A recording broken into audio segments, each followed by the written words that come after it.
Sveiki, mani sauc Aigars, un šodien mans padoms, kā novērtēt pašu darba aizsardzības speciālistu. Tātad, ko mēs zinām par darba aizsardzības speciālistu? Tātad ir zemākais līmenis, un pareizi būtu jāsauc atbildīgais par darba aizsardzību. Vecos laikos tas bija 160 stundas profesionālā pilnveids izglītība, mūsdienās 60 stundas, un tur tad vēl ir atbilstoši tām grupām, tad tur vēl 40 stundas var piemācīties tā kā klāt. Bet tas vienalga ir zemākais līmenis, un faktiski tur ir ierobežojumi, ko šie cilvēki var darīt un ko nevar. Tad ir vidējais līmenis, ko mēs saucam par darba aizsardzības speciālistu. Juridiski tas ir 4. līmeņa profesionālā pilnveids, profesionālā izglītība, jā, vai pareizāk dažreiz vieglāk saprast, tā ir koledžas izglītība, bet tā nav augstākā vēl izglītība. Jā, tur gan ir nianses, daži saka, koledža ir augstākā, bet pieņemsim, tas būtu tā kā nepabeigta augstāka izglītība padomu laikos. Un augstākais līmenis tātad, un šie būtu jāsauc par darba aizsardzības vecākiem speciālistiem.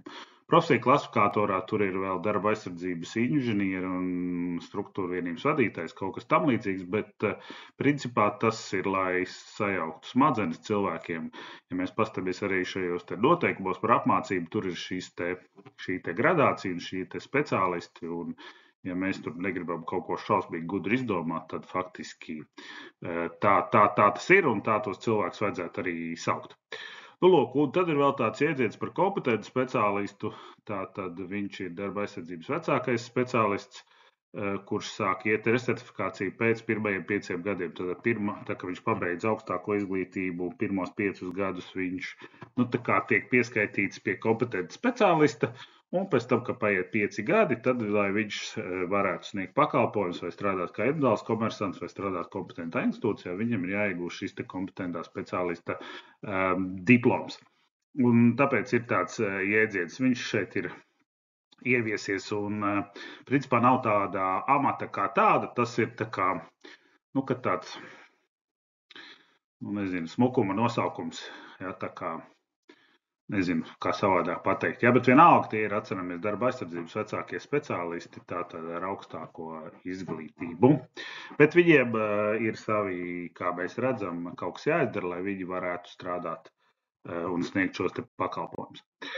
Tad par nākamo, par šiem te speciālistiem, kā vajadzētu domāt, jā, un to, kas īstenībā ir tā apakšējā lieta, ko nevienmēr var redzēt, bet kuru vajadzētu tā kā sajust. Tātad viena lieta, mēs jau izrunājam par darba aizsardzības izglītību, tad mums ir jāsaprot, un kāda mums ir vajadzīgs šis te speciālists, un, protams, jo it kā ir augstāka izglītība, jo viņš ir labāks, jā. Otra lieta, tas būtu šī te ugunsdrošības izglītība, jā, un atceramies, ja kurš darba aizsardzības speciālists bez ugunsdrošības izglītības ir, nezinu, tā kā automašīna bez riteņiem, teiksim tā. Jā, jo šīs daudzas lietas tur ir saistītas, un ja tu nesaproti vienu, un tas tā īstenībā man gribās teikt, ka baigi jocīgi, ja cilvēks ir tikai darba aizsardzības speciālists, bet viņš neko tā īsti nav mācījies speciāli ugunsdrošībā, nezinu, grūti pateikt. Tāpatās par elektrodrošību tieši tas pats, ja tad kaut kādas lietas ir jāsaprot, kas notiek elektrodrošībā, jā, vai tas ir šīs te grupu līmenis, vai tur ir kaut kāda profesionālā izglītība, ir kaut kāda pamata izglītība, kur cilvēks varbūt ir augstskolu beidzis saistībā ar elektro kaut kādu izglītību, tā kā to variantu var būt daudz, mēs tūlīt runāsim par šo te pamata izglītību kā tādu. Vēl ir svarīgi, protams, daudz lietas, viens no tiem varētu būt šīm te bīstamām iekārtām, jo, mēs darbojamies, nezinu, daudzās jomās, ka ir jāsaprot, kas ir tās pa bīstamām iekārtām, kurš tur atbild, ko viņš tur dara, kad pielaiž, kad nepielaiž darbam, kaut kā tā. Un tāpatās arī vīdes jautājumi, jo ir mums šie te piesārņojošā darbība, ja, kur mums jākārto atļaujas, tāpatās šobrīd ir svarīgi šie te atkritumu jautājumi, bīstami atkritumi un tam līdzīgi, ja, tā kā faktiski, kaut kā no visa šitā te, ja ne viss, tad lielai daļai no tā būtu jābūt un jāsaprot, kas ir kas. Patās vēl būtu šī te praksa un pieredze, un šeit man būtu jāsaka, ka, diemžēl, skatoties arī uz savu pieredzi, esmu vairākas reizes teicis, ka pirmos 5 gadus, kā es strādāju, pat man ir kauns, ja, tā kā es teiktu, ka Nu, skatāmies, labi speciālisti droši vien sākās no 5 gadiem, bet tur ir vēl plus, ne tikai tas, ka viņš ir 5 gadus, jā, tur ir jābūt, ka viņš ir kaut kādā ražošanas uzņēmumā strādājis, jā, ja viņš tur ir 5 gadus sēdējis birojā un atbildējis par darba aizsardzību birojā, es teiktu, ka tur vienalga nekas gudrs nesanāk, jā. Tādās šī iepriekšējā pamatizglītība, es viņu nosaucu, jo daudzi ir mācījušies, teiksim, pamatā viņi ir kaut kas, un tālāk jau tad viņi ir dažreiz mācījušies klāt darba aizsardzību, ir kuri tikai darba aizsardzību mācās uzreiz un kļūst par speciālistiem. Es pat teiktu, ka viņiem ir vēl trakāk nekā tiem, kuriem ir šī pamatizglītība, jo dažreiz iznes šo te izglītību un šīs te zināšanas, šī te pamatizglītība, jā, kā tu zini, kas ir kas, kā tur notiekās, jā, pieksim, es esmu mācījies darbmācību, es esmu darbmācības skolotājs, tā kā es zinu gan kokapstrādes iekārtas, gan metāla apstrādes iekārtas, gan es esmu klūdziņas pinis ar mālu strādājis, virpojis, ļoti daudz tādas lietas, kas ikdienā tas ir pamats, basics, un tad jau tu tālāk lietas klāt, ja? Tā kā, bet tas nav vienīgais, man izglītība ir vēl arī citās jomās. Tā kā tas viss ir nācis, un tad tu saproti, par ko vispār iet runa.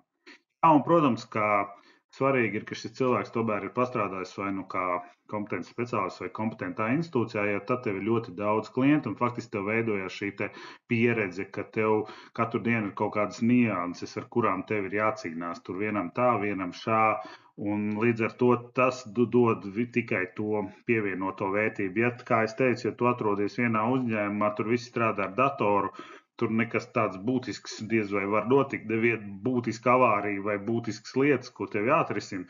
Es domāju, ka šādi speciālisti paliek tajā pašā datoru vienkāršajā līmenī un galu beigās tur nekāda kompetenta speciālista, kā mēs to būtu sapratuši, īsti nebūs. Un tas, kas man būtu jāsaka, protams, ka Latvijā tādu labu speciālistu varētu būt tikai kāds 1%, tiešām labu speciālistu, es teiktu, ka līdz kādiem 4 vēl būtu tādi, ar kuriem es vēl kaut ko darbotos kopā un kaut ko iegūtu, un varbūt pat būtu gatavs kādu kaut kur mācīt, ja, bet principā vairāk par 90%, jā, diezgan bēdīgi tā situācija, pateikšu, kāpēc. Tālāk viens tāds mīts, ka obligāti vajag maģistra izglītību, tad atceramies, bakalaurs, maģistrs, doktors, tie ir zinātniskie grādi. Ja? Jebkurā gadījumā visas ir augstākās izglītības, ja? Tad katrs cilvēks grib, tas ir viss atkarīgs no tā, ja viņš, teiksim, ir mācījies, nezinu, par grāmatvedu un izdomājis pēkšņi sākt ar darba aizsardzību, viņam pamat izglītība ir grāmatvedis, pēc tam viņš iet maģistratūru, tur apgūst darba aizsardzību un iznāk tīri loģiski. Ja ir cilvēki, kuri varbūt tās kaut kā savādāk. Pabeidz vidusskolu, grib kļūt par darba aizsardzības speciālistiem, mācās bakalaura līmenī darba aizsardzību. Ja?